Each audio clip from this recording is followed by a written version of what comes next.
On this third Sunday after Pentecost, which also happens to be our celebration of Father's Day, I wanted to just take a moment to speak to those among us who have been without fathers for a period of time. I myself lost my father in 1979, 41 years ago.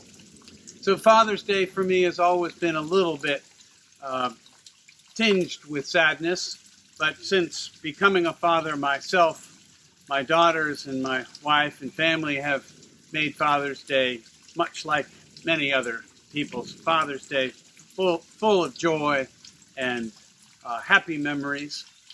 And I think that's where I want to not overlook those who have been without their fathers for a period of time.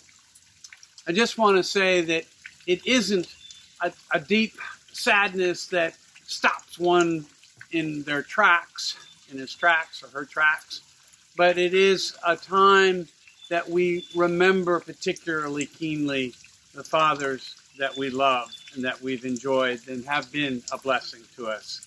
My father was quite the character, an extraordinary man in his own right, loved my mother dearly, my older sister as well. Each of us were blessed to know my father.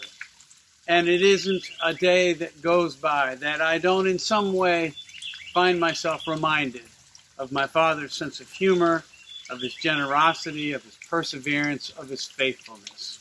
So I tell one brief little vignette of my father to share with you all what my father means to me in some way.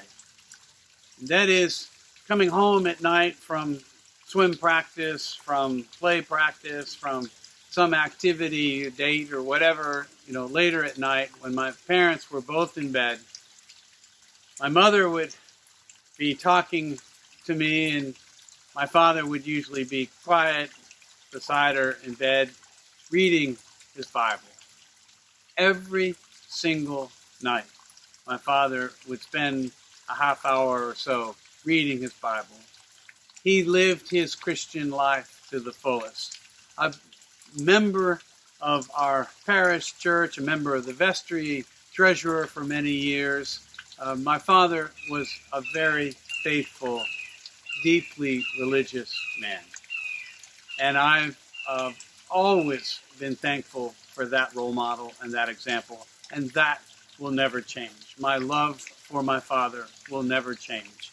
And though he may be gone from this realm, this plane, I know that he is with God, enjoying his part of eternal life to share that through me in a reality, a preaching of the reality of the kingdom life that my father enjoys now and that we will one day enjoy together. We miss our fathers. We love our fathers. They are with us still. Thanks be to God. Amen.